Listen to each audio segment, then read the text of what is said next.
नमस्कार, आप देख रहे हैं द न्यूज रूम 24 आवाज और मैं हूं पवन शर्मा।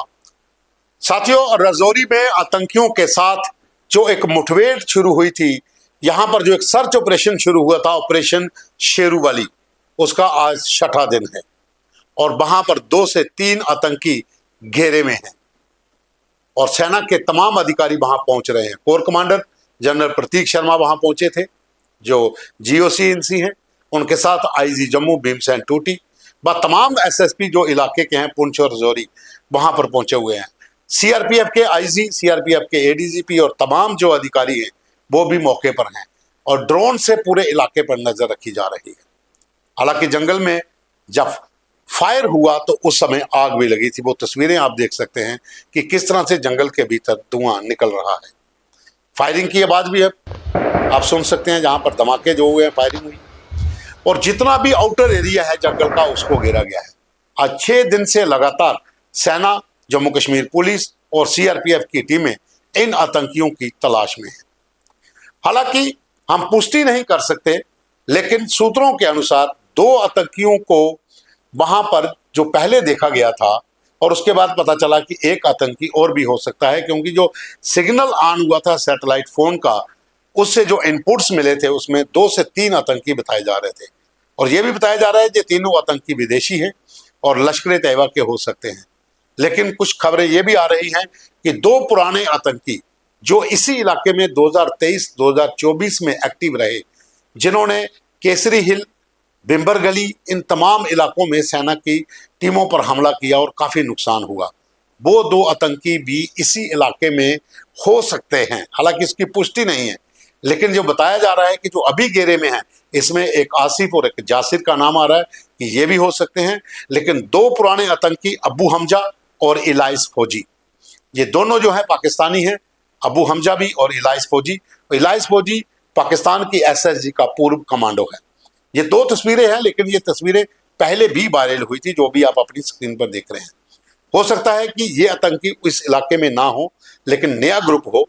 लेकिन ये भी कयास लगाए जा रहे हैं कि ये दोनों भी हो सकते हैं, क्योंकि ये इसी इलाके में एक्टिव रहे पिछले 3 साल से और 4 बड़े हमले जो थे वो इनकी टीम ने किए। इसमें बहुत सी कैजुअल्टी भारतीय सेना की हुई थी। जब ईद का दिन था तो भारतीय सेना की गाड़ी वहां पर बिम्बर गली के पास गांव के लोगों के लिए सामान लेकर जा रही थी। ईद की दावत थी, लेकिन रास्ते में घात लगाकर हमला किया गया, जिसमें 4 से 5 जवान शहीद हुए। रजौरी के केसरी हिल में भारतीय सेना की स्पेशल फोर्सेस के जवानों पर घात लगाकर हमला किया गया, जिसमें 4 से 5 जवान शहीद हुए थे। इसी तरह से बिम्बर गली के आसपास 2 बड़े हमले और हुए थे। डेरा की गली से जो रास्ता जाता है वहां पर भी। तो ये भी आशंका है कि ये दोनों अभी इधर ही हो सकते हैं, इलाइस फौजी और अबू हमजा। हालांकि 2 और 3 नाम आ रहे हैं, जिसमें आसिफ और जासिर का नाम आ रहा है कि ये लश्कर तैयबा का बैकअप ग्रुप है। लेकिन जो अबू हमजा और इलाइस फौजी हैं, ये PAFF का ग्रुप था। ये पहले काफी समय से इधर एक्टिव है। अब ग्राउंड की स्थिति क्या है, वहां पर सेना के अधिकारी हैं, पुलिस के अधिकारी हैं और अभी तक एक हाइड आउट को ब्रश किया गया था। जो टीमें जंगल के भीतर घुसी थी, उस हाइड आउट से कुछ खाने पीने का सामान और खून के धब्बे वो मिले थे। वो ये दर्शाते थे कि किसी आतंकी को गोली जरूर लगी है और उसके बाद खोजी डॉग की मदद से, ड्रोन की मदद से और हेलीकॉप्टर से पूरे इलाके की निगरानी की जा रही है। तमाम बड़े अधिकारी मौके पर पहुंचे हुए हैं। साथियों, रजौरी पुंछ के भीतर 2023-2024 में जो हमले हुए, उसके बाद ये इलाका थोड़ा शांत रहा था।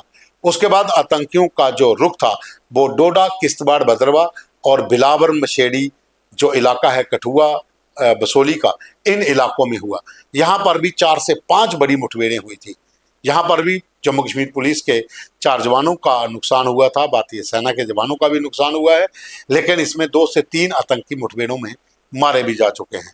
किश्तवाड़ में और डोडा बदरवा में भी नुकसान हुआ था, वहां पर भी कई आतंकी कमांडर जो थे वो मारे गए थे। लेकिन रामनगर के जंगलों में जो मुठभेड़ें हुई, जो आतंकी वहां छिपे थे, उसके बाद अभी तक उनकी मूवमेंट ट्रैक नहीं हो पा रही है। तो ये एक सोची समझी रणनीति के तहत बॉर्डर पार से आतंकियों के ग्रुप जो इन्फिल्ट्रेट हुए थे, वो इन्हीं घने जंगलों के बीच हैं और बिना OGW की सपोर्ट के ये इतनी देर सरवाइव नहीं कर सकते।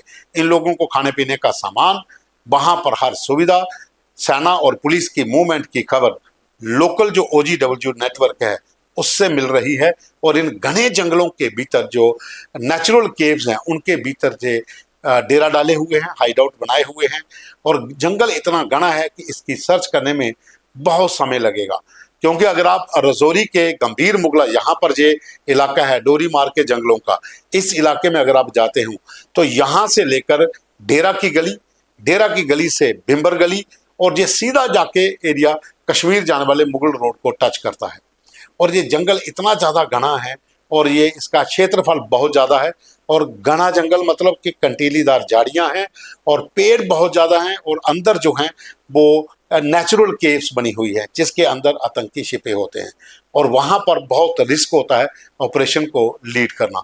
लेकिन हमारी फोर्सेस जो हैं वो जंगल के भीतर घुसी हुई हैं। जैसा कि एक वीडियो आप अभी देखिए, ये वीडियो हमने पहले भी चलाया था कि हेलीकॉप्टर की मदद से वहाँ पर जवानों को पहुँचाया जा रहा है कि तमाम इलाके के भीतर फोर्सेस के जवान अंदर जाएं ताकि किसी भी आतंकी को वहाँ से जीवित बाहर नहीं आने दिया जा सके। जो बाहर का एरिया है, जो आउटर एरिया है, वहाँ पर जम्मू कश्मीर पुलिस CRPF के जवानों ने घेराबंदी की हुई है और बहुत सी टीमें तीनों फोर्सेस की जंगल के भीतर इन आतंकियों की तलाश में हैं। आज छठा दिन है और लगातार सेना और पुलिस CRPF के बड़े अधिकारी स्थिति पर नजर रखे हुए हैं। पल पल की जानकारी जो है वो कंट्रोल रूम में दी जा रही है और लोकल पुलिस अफसर लगातार लोगों के संपर्क में भी हैं जिनके घर आसपास के जंगलों में हैं, और लोगों को भी अलर्ट किया गया है कि कहीं पर भी कोई ऐसी मूवमेंट दिखती है तो वो सुरक्षा बलों को सूचित करे। तो साथियों, आज से 6 दिन पहले यहाँ पर एक सैटेलाइट फोन ऑन होता है, उसका सिग्नल सुरक्षा एजेंसियों को मिलता है और वहां पर जब फोर्सेस की टीम पहुंचती है तो वो आतंकी जंगल के भीतर घुस जाते हैं। स्पेकुलेशन फायर होते हैं, लेकिन आतंकी इतने चालाक हैं कि वो न जाने किस गुफा के अंदर छिपे हैं कि वो वेट कर रहे हैं कि जब टीमें पास आएँ तब फायर खोला जाए। लेकिन उससे पहले ही उनका एक हाइड आउट पकड़ा जाता है, वहाँ से बहुत सा खाने पीने का सामान, दूसरा और मेडिसिन खून के डब्बे मिलते हैं जो ये दर्शाते हैं कि जब स्पेकुलेशन फायर भारतीय सेना की ओर से किया गया था कहीं ना कहीं कोई आतंकी हिट हुआ है। तो उसके बाद ही सर्च ऑपरेशन को और तेज किया गया है। आज ऑपरेशन का 6ठा दिन है, लेकिन चारों तरफ से जंगल को घेरा गया है। आउटर एरिया में बैरिकेडिंग बहुत ज़्यादा की गई है। तमाम पुलिस और सेना CRPF के बड़े अधिकारी मौके पर टूर कर रहे हैं। तमाम जो बड़े अधिकारियों की बात मैं करूं तो GOC INC lieutenant general Prateek Sharma, local commanders, brigade commanders और बाकी जो अधिकारी हैं, पुलिस के IG भीमसेन टूटी, तमाम DIG और SSP वहाँ पर डेरा डाले हुए हैं और इसी स्थिति पर नज़र रख रहे हैं कि ये आतंकी अब जंगल से बचकर बाहर ना निकल पाए।